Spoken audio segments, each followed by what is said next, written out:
What's going on, YouTube? Happy Wednesday to everybody. Rdap Dan here, Federal Prison Time Consulting, and hope you guys are having a great midweek so far. Give everybody a couple of seconds to join us, because today we're going to be talking a little bit about Rdap, the different phases of Rdap, and specifically the first 90 days into Rdap and what you can expect. That's what we're going to be chatting about today. What's going on, Daniel? How are you doing today, man? Glad you could join us. Daniel, you've been pretty steady the last couple of weeks. Appreciate all of the support. It goes a long way. We enjoy having repeat people that join our streams, trying to grow that community, one person at a time. And people just like you, Daniel. So we'll give everybody about 30 seconds, 40 seconds to join us, and we'll see. I'm trying to also view it over here at the same time. While we're waiting, go ahead and let you guys know if you have any inmates that are in prison and you want to save money on how you can contact your inmates, your phone calls. Make sure you check out the link in the video. CJ also posted a link right here in the description on the chat for Pigeonly. Pigeonly is who we recommend to use. It's who I used while I was in prison, and it will save you a ton of money on your inmate calls. It will also give you the ability to send pictures, postcards, letters, articles that you may find online without ever leaving your house. So no need to go print a bunch of pictures, go to the post office, package them up, buy postage, mail them out. Save yourself time and money. You can actually upload those photos right into your Pigeonly account, send your message, and hit send, and boom, fire off your photos to your inmate, your loved one. Inmate sounds so weird. All right, so today we're talking about Rdap and the different phases of Rdap and what you can expect in each phase. Basically, we're going to talk about the trials and tribulations of Rdap. We had a client recently who's in Rdap, and the client's mother asked me to do some videos because her son had been removed from the program. He was kicked out of Rdap, and hopefully he'll be able to reapply and get back in the program. Apologize, midday, get a little sleepy as I get up in my old age, hitting 40, a little tired today.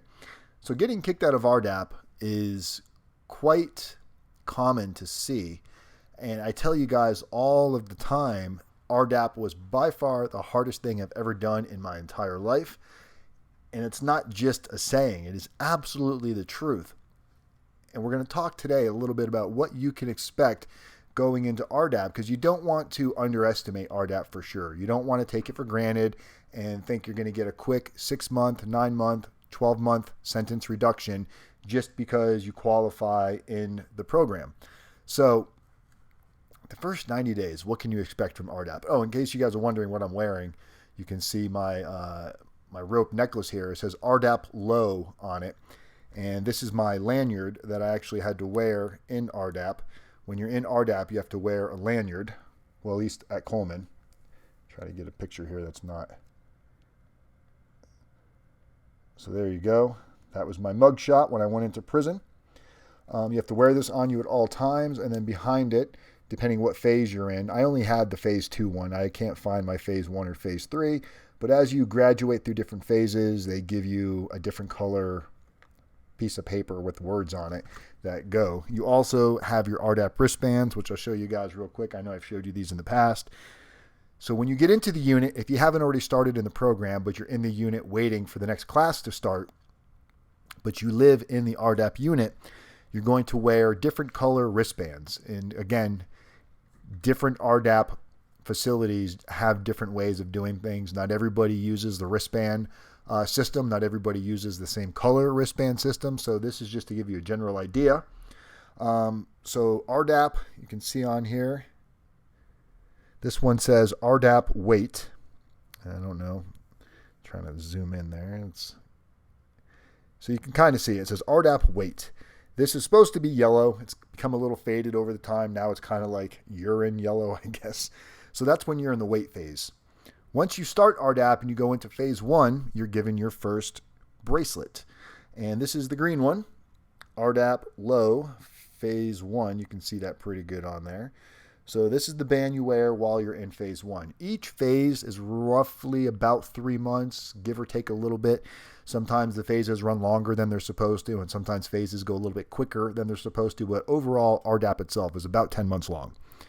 When you go into RDAP phase 2, you now graduate to the orange wristband, which just says RDAP low phase 2. There you go. That's your phase 2 wristband. And phase 3, once you get into your final phase of RDAP, you wear the famous white Rdap wristband, which everybody could absolutely not wait to get to that phase. That was a very exciting phase. You become a senior. You kind of have some additional benefits and perks. You get to pick your set. You get to pick your cube. You get to pick your bed. You get to pick who's going to live with you. So it's kind of like being the senior on campus. You get some additional benefits, and it feels good. There is another color. I can't find it. Once you graduate RDAP and until you leave the RDAP unit, you have what's called an RDAP comp, like completion bracelet, which ours was purple, and I cannot find it. I don't know where it is, and I'm really upset because I just realized today that I don't know where it is. Hey, Kimberly Jr., what's going on, guys? So when you first start, we're going to talk about RDAP phase 1 today. We're not really going to talk about RDAP weight because there's not a whole lot you need to do when you're a weight. But as you go into phase 1, when you get your green bracelet, what are your expectations? What do you think RDAP's going to be all about, and what is it really all about? So some of the things that you're expected to do when you get into phase 1. You're expected to make a lot of mistakes, first off. They know you're in phase 1. A lot of people underestimate RDAP. They don't really know what it's all about. So you're expected to really make a lot of mistakes. You're expected to do things that you're not supposed to do. You're expected to get caught maybe taking stuff out of the chow hall. You're expected to get caught gossiping throughout the unit. You're expected to maybe get caught lying or get caught manipulating a situation. They expect this to happen because A, you're in prison, and some people have been in prison for a little bit of time before they get into RDAP, and they've been living by typical prison rules where, you run in hustles, you're going into other units, you're getting haircuts, you're trading commissary for different commissary. You might have a store where you've got all the commissary that you could possibly have, and you sell it off to guys for 1.5 to 2 times the price of things. And you're doing this to make money on the compound. You might be selling shoes, you might be selling stamps, you might be a bookie, who knows? So now all of a sudden you go into RDAP and you're expected to stop all of these things. Well, RDAP is a process. They realize that it takes some time for people to grab onto these new rules. So you are expected to make mistakes. You are expected to fail a little bit and fall back. What they want to see is what you do when you make mistakes and when you fail. So let's say you get caught, stealing, or you get caught manipulating, or you get caught going in another unit. You get caught doing something that you're not supposed to do. That's not an immediate violation for removal. Immediate violations for removal are breaking confidentiality. They'll let you know that right out of the gate, that if you're told something in confidence during one of the groups, you hear something about another inmate during a group, and it's just for that group's ears, nobody beyond that group, unless the person that shared, they can tell whoever they want. But if I share something in a group and you hear it, like let's say, for sake of argument, my daughter passed away. This didn't happen, but let's just say that did happen. My daughter passed away and I shared that in group. It was a touching moment to me. I decided to share it in the group community. And you're out and about on the compound later on. You're in the chow hall and you're talking to one of your buddies. Maybe he's in RDAP, maybe he's not in RDAP, but he wasn't part of that group. And you might say something as harmless as, I can't imagine what Dan or what Wise must have been going through. He lost his daughter and he's in prison. I can't imagine going through that. Even though you didn't have any ill intent behind what you said, you broke confidentiality. And if that makes it back to the unit and it gets back to any of the DTSs, the drug treatment specialist, that's the staff that runs the program, you will be removed from the program, no questions asked. So breaking confidentiality is a very, very important rule to keep in your mind, on the forefront of your mind. Fighting, any serious threats of violence, immediate removal from the program. So those are some of the ways you can get kicked out immediately. Other things that happen in RDAP, you're not necessarily going to get kicked out for if it's your first offense. Doing something stupid like cutting in line or talking back to staff or getting a staff interaction. The staff interaction was very common to get. Maybe you're running through the compound where you're supposed to be walking and a staff member stops you. A CO stops you and says, hey, inmate Wise, get back over here.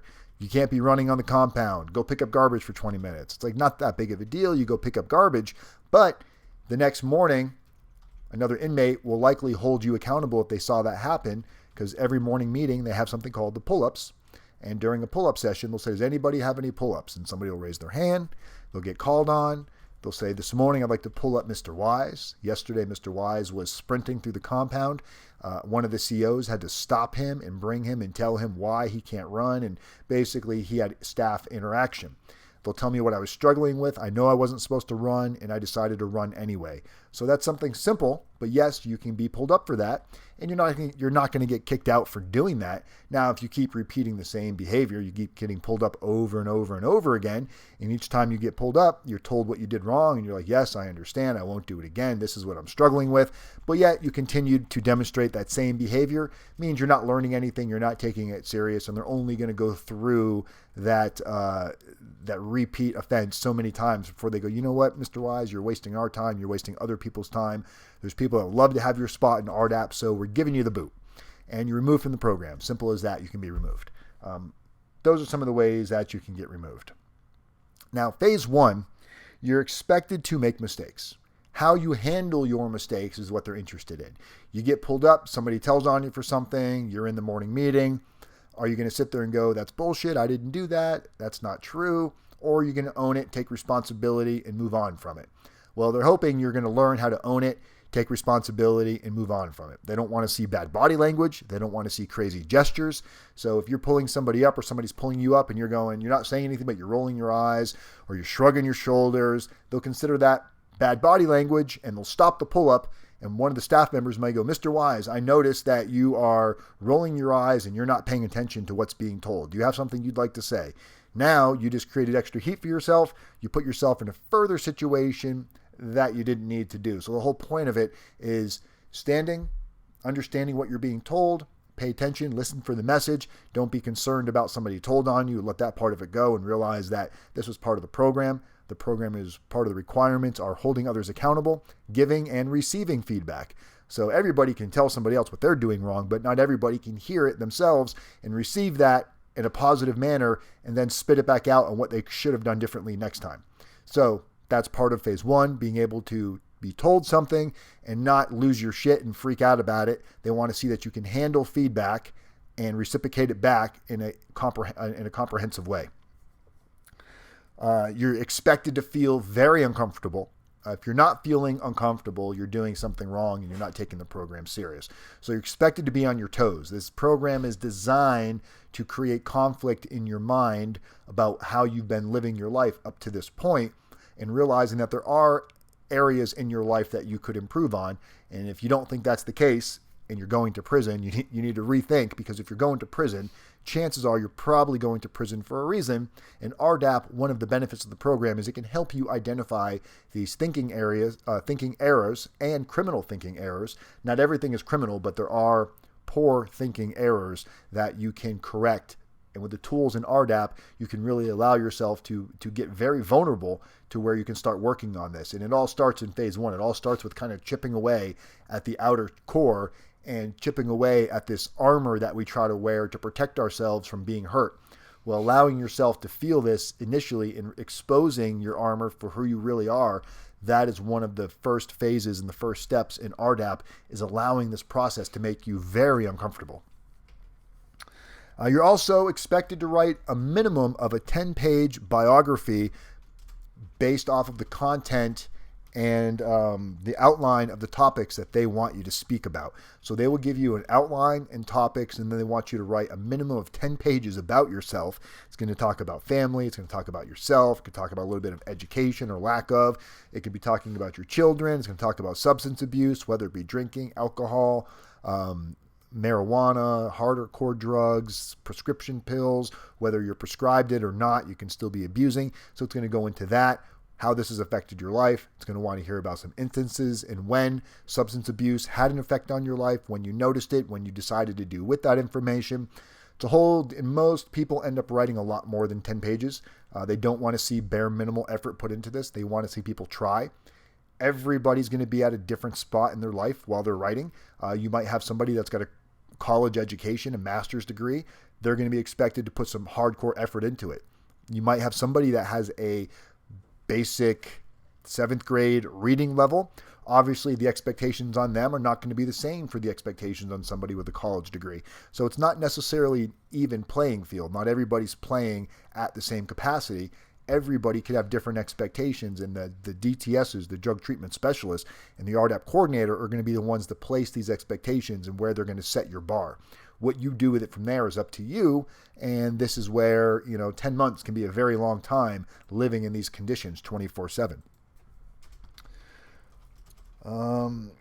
Memorization. There's a lot of study material, a lot of content you're going to be going over. It's not rocket science. It's all probably stuff that you've heard a million times before. However, it's reintroducing, it's re-educating yourself, because clearly our first round of education, we didn't pick up the bits and pieces that taught us not to break laws, or else we wouldn't be going to prison. So we go through this re-education process to where now we are doing things a second time around, and we're relearning things that we should have already learned to begin with. So you've got different phases, different books, and these are the books right here in Rdap. You've got 1, 3, 6. So you've got seven journals that you go through in Rdap, and we're just going to focus on the first 2 today because that's for phase 1. So phase 1, you've got your orientation journal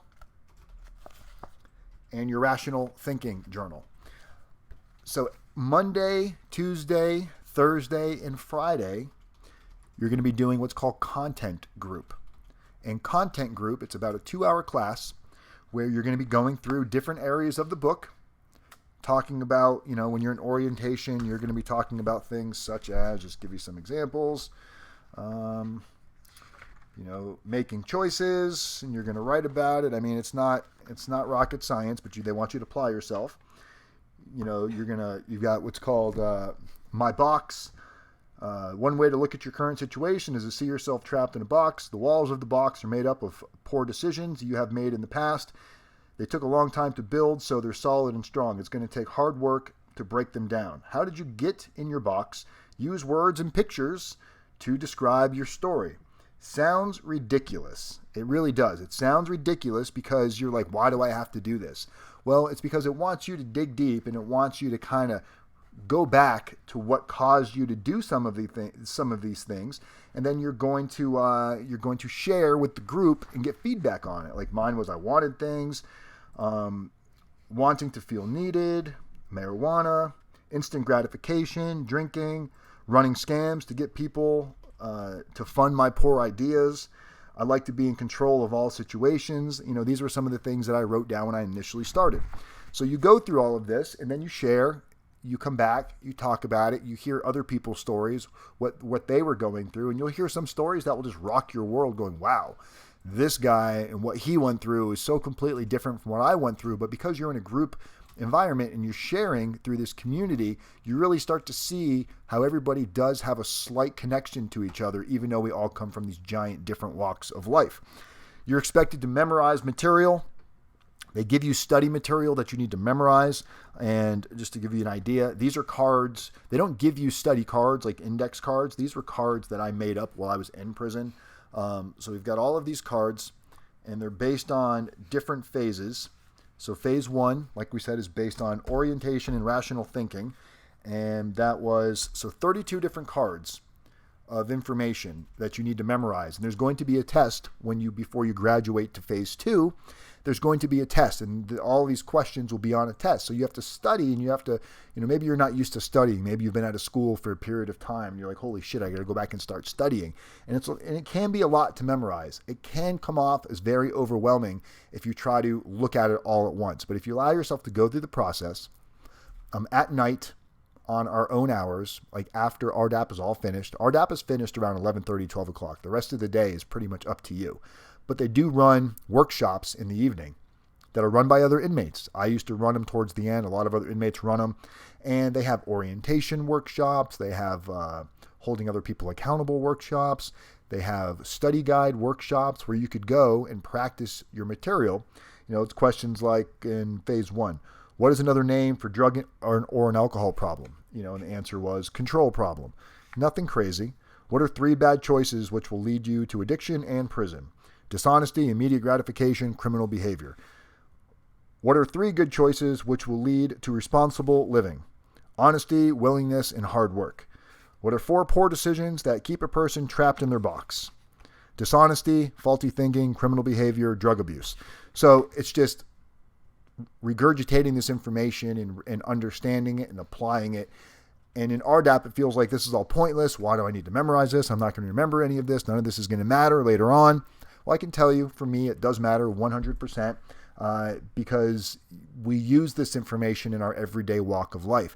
It's a matter of getting so comfortable regurgitating this information and finding ways to apply it to your life and being able to focus on consequences as you're getting ready to do something, whether it might be stupid or not stupid. You need to focus on what the consequence could be, whether it's good or bad. And if you're looking at those consequences and you go, whoa, I can't live with consequence number A, that tells you not to do what you might have been getting ready to do. So it's there to create a thought process to allow you to basically do what's called an RSA, a rational self-analysis, on a possible event before you do the event. And if you start doing these RSAs in your mind immediately, and Rdap is full of RSAs, it makes you do RSAs on almost any type of a situation that happens. And RSAs can be done on something as little as you're driving down the interstate, somebody flies by you, gives you the bird. What do you do next? If you don't have the ability to stop and think, and you allow yourself to just react, you're likely to step on the gas, catch up to them with either intent of giving them the bird, run them off the road, scream at them, honk at them. Who knows what your intent is, but you do not know what the possible consequence of that is. Consequences are the unknown, right? Man's got a gun, shoots you in the fucking face and you're dead. Game over. Man swerves, you swerve, you hit another car, you kill a family of 4. You go to prison. Game over. There's all kinds of consequences, or it could be something as little as you get pulled over and get a ticket and you're pissed because it's his fault. He gave me the bird. You allowed yourself to react. You can't control what the idiot did in the car next to you. You can't control that he flew by and gave you the bird, but you were in complete control of what you did next. That same application applies to anything you're going to do in life. You're walking down the hallway or down the street or down wherever, and you bump shoulders with somebody, and you're thinking, this guy did it on purpose. You look back, he doesn't say sorry, or he looks back and gives you a look. Now you're all in your feelings, and you're like, what? What are you going to do? What are you going to do? And next thing you know, you guys are fighting. You didn't think about the consequences, and it goes to the same outcome. Consequence number 1, man pulls a gun, shoots you in the face, you're fucking dead. Game over. Consequence number 2, who knows? You get into a fight, you both start fighting, cops come, you get arrested. All kinds of horrible consequences can come. Or you could say to yourself, maybe he didn't mean to bump me. Maybe it was an accident. Maybe he was in a hurry, not thinking. Instead of jumping to a conclusion of something that you don't know facts, you don't know that it was on purpose. What's the worst thing that's going to happen? You keep on moving. Nothing. That's the worst thing that's going to happen is the consequence is you go about your way. So you have to be able to run these thought processes through your mind before it happens. If you can run the thought process through your mind and you're able to identify what the possible consequences could be and you're willing to live with those consequences, well, that's up to you. If going to prison or getting shot in the face is worth it to you, then by all means, go chase down that guy and cut him back off if it's going to make you feel better. We've all been there. We've all done something that made us feel better in the moment. And we look back and go, wow, that could have been really, really lucky. I did it not too long ago. I was coming up on the shoulder off of the interstate, and there was a big truck in front of me, and I thought he was going too slow, and I wanted to get past him so I didn't have to get stuck behind him at a light. And as I went to zip past him, I realized that the road merges into one lane, and I barely squeezed between the truck and the concrete wall on the side. And I'm sitting here thinking, holy fuck, that could have been totaled my car. I could have been in a horrible accident and hurt myself. I could have hurt somebody else. And I had this horrible adrenaline rush that made me feel like, man, what was I thinking? So constantly have to be able to challenge your thoughts. And sometimes some people might be better at it than others. And, it's something that I struggle with to this day is doing things off the cusp. But it's something you got to be able to work on. Rdap Phase 1, people underestimate it so much because until you've gone through something like this, you can't truly understand what it's like living in an environment with, let's call it 100 plus individuals, all living in the same unit together, all 24/7 for the most part. You live together, you eat together, you go outside and do things together, you're programming together. You're living this 24/7 life with 100 other individuals that their job and your job is to progress through the program, hold each other accountable, give each other feedback, be able to accept feedback, and move through the ranks. We already know starting off that not everybody's going to make it through the program. I started off with, forgot the exact number, 20 some odd guys or maybe 30 guys in my group in Rdap Phase 1. It was called Blue Group. And by the end, there was only a handful of us left that graduated together. A lot of other guys were either removed from the program, they quit the program because they couldn't handle the stress, or they were recycled, meaning they didn't get kicked out. They were progressing, but the drug treatment specialist felt they weren't progressing at a level they should be progressing, and they didn't want them to go through the program too fast because they were afraid they weren't going to get the core performance from the program, so they set them back a phase. It's basically like you're in the 11th grade and they send you back to the 10th grade. And it's very frustrating to watch that happen. I was on the hot seat a couple of times, and I've seen it happen to some really good people.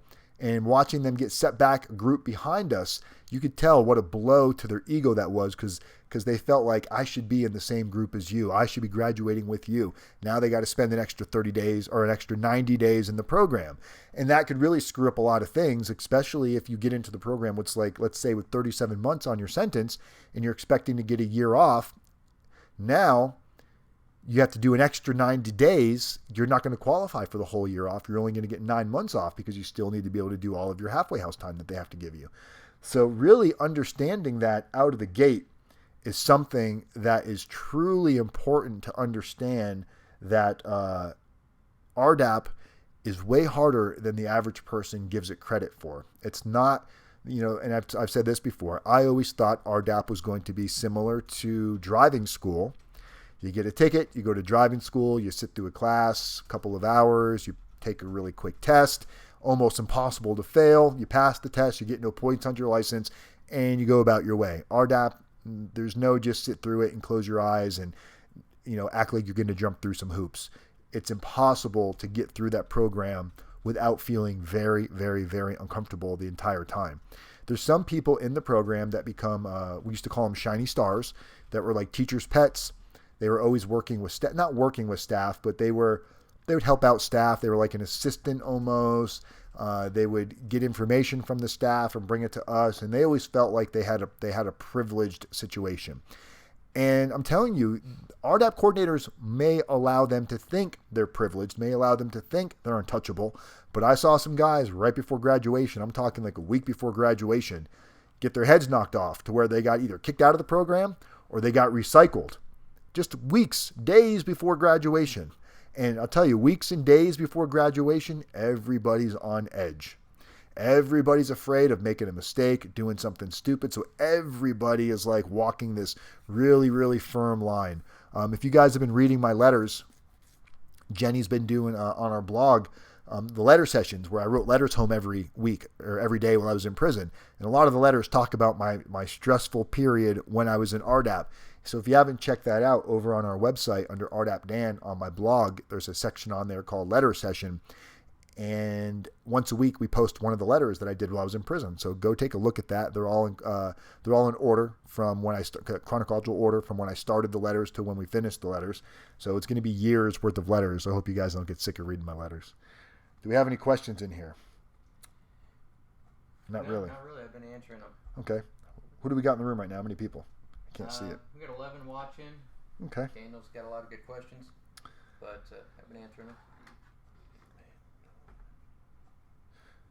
So yeah, so that's pretty much Rdap Phase 1. That's kind of what you can expect. We'll do another video on Rdap Phase 2, your second 90 days, going into Phase 2, what that's all about, what benefits that brings, what issues people have in Phase 2, what your expectations are in Phase 2. I told you your expectations in Phase 1 are basically to make mistakes, to try to do the best you can and understand you're going to make mistakes. That's the expectation of Phase 1. Phase 2, Phase 3, we kind of get into some different areas. Tends to get the bar gets raised, the limits get raised, expectations go way up. So we will talk about that probably next week. We'll get on here maybe Monday. We'll talk a little bit about that. We did an interview yesterday with TMZ, which was really cool, based on Larry Nassar. Larry Nassar was the doctor who ended up getting, I think it was 140 years? I forgot, 125-year sentence for the molestation of 7 girls in gymnastics and also the child pornography case. So he's basically got a life sentence in prison. And he's been transferred from Arizona to Coleman. Coleman Prison is where I did my time. He was transferred to Coleman Pen 2. Coleman is the largest BOP facility in the United States. It's got 2 penitentiaries, a medium, a low, and a camp for females. And Pen 1 is basically the gang pen. Pen 2 is what's considered the dropout pen, where people that want to get out of gangs go there. People that have 5K1s or cooperation on their jacket go to Pen 2. Sex offenders, child molesters, things like that, rapists, they go to Pen 2. But Pen 2 is not safe. Just because it's a dropout pen doesn't mean it's a cushy place. So TMZ was interested. They heard that I spent time at Coleman, so they were interested in doing an interview. So we did like a Skype interview with them yesterday. Hopefully that will be up in a couple days and we'll share that with all of you. But it was, it's pretty neat to be able to talk about that. Larry Nassar is going to have struggles for the rest of his life in prison. Because of his notoriety and his fame, everybody automatically knows who he is. He will always have a target on his back. There's a good chance he'll have to spend quite a bit of time in solitary confinement, which is a whole other problem. There really is no rehabilitation set up in these higher security prisons to really give people the hands-on training they need to start working through some of these problems. So instead, he's going to be locked up in solitary confinement where it's not doing him, it's not doing anybody any good. And granted, he's got a life sentence, so it's not like he's ever really going to see freedom again. But there's other people that are in situations that will be out someday. And if they just spend their whole time in a solitary confinement in those type of horrendous conditions, you can only imagine that they may be worse off once they're released versus when they went in. So I do not advocate at all what Larry Nassar did with his crimes, but I also do not advocate the way the prison system handles people with sex offense type charges, whether it's child pornography or hands-on. At the end of the day, they're still human beings, and they should be given at least, the very least, the same humanity rights that anybody else is given. He's already going to spend the rest of his life in prison. My thought and process on Larry Nassar is within the next 24 months, he probably will be dead, either by suicide or possible inmate attacks. We just heard from a client today. He was attacked in prison. They were doing a transfer, and the guard turned off the lights on the bus and allowed gang members to come on and basically, beat the living what out of these 2 inmates because they had sex offense charges. It's not, the prison should be held accountable to stop things like that from happening. I know some people have different views on that, but they're already in prison for the rest of their life. And this guy's not in for the rest of his life. There will be an out date for him. And this is if this is how his entire prison sentence will be treated, he's not going to be rehabilitated at all, and he's going to continue to be a problem for public safety after the fact. So think about that when you think that these people deserve to be beat up in prison. I get it. Nobody wants to see anything happen to children, but if the real issue is not dealt with, next time it could be your children or my children. That's all I'm going to say about that. All right, guys, that's all I got. I'm Rdap Dan, Federal Prison Time Consulting. Make sure you share this video, like this video, subscribe to my channel if you haven't already done so. As you see on the screen, it says text the word YouTube to 76626. That will put you on our notification list to make sure when we get ready to go live, you will get a notification of the video and the subject of the video. So if it is something you want to watch, you'll know what it's going to be all about. If you want to come check us out on social media, we're on Instagram, Facebook, Snapchat, Twitter, LinkedIn. It's all at Rdap Dan. So all you need to do is go look up Rdap Dan at your favorite social media outlet, and there's a good chance you'll find me there. CJ posts a lot of behind-the-scenes stuff on Instagram. We did a huge event for what's called the Summer Institute. It was a big reentry committee that basically the entire state of Washington attended last week. I was asked to be a guest speaker to tell my story and my journey and how I got to doing what I'm doing right now. And I had an amazing hour presentation, which was phenomenal. I was completely nervous, threw up the night before, was very nervous the entire day up until the event. But I think overall it went really, really well. We did record it. We've got a couple of different camera angles. We're going to be releasing that footage hopefully next week. I warn you, I forgot to turn on my microphone, so it's only going to be the audio off one of the cameras versus the microphone audio because I never hit record because I was so nervous. Beginners, issues, right? That's what we got to deal with. All right, guys, enjoy your afternoon. Federal Prison Time Consulting. I love every single one of you, and I will see you guys on Monday. Peace, everybody.